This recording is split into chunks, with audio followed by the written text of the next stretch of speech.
Thank you. For the record, my name's Corey, and I'm testifying on behalf of Delegate Guyton.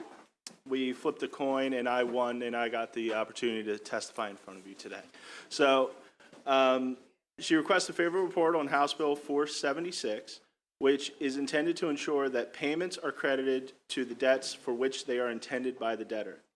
Current law provides these consumer protections from third-party debt collectors. However, businesses that collect their own debts are not subject to the two provisions that this bill states: that the debt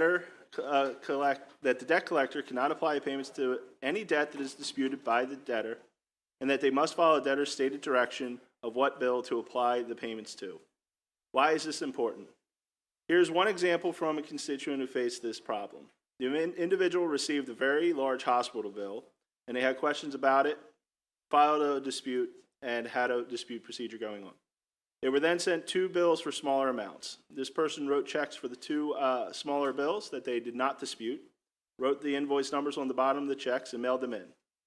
Later, they were put into collections for those two smaller bills that they thought they paid because the collector credited the two checks to the larger disputed amount instead. Another constituent, who hopefully we'll be hearing from later, disputed a utility bill from their apartment complex they felt was very high. The next month, they received the bill for their rent and utility bill that seemed normal, and they paid both bills, or so they thought.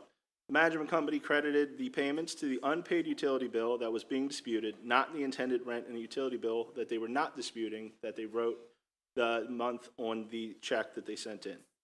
In both instances, the payments being credited to the disputed debts also put them at risk of concession in their dispute. The idea that if they're making payments on an account, they certainly can't actually be disputing that they owe money. Delegate Guyton would also like to point out the support from this bill from the Human Trafficking Prevention Project and the Maryland Network Against Domestic Violence, because ending unfair debt collection practices is critical in helping vulnerable women and people get out of difficult situations that can often lead to more dire circumstances. House Bill 476 increases protections for consumers and eliminates deceptive and unfair debt collection practices. For these reasons, again, we hope for a favorable report on House Bill 476. All right, good job, Corey.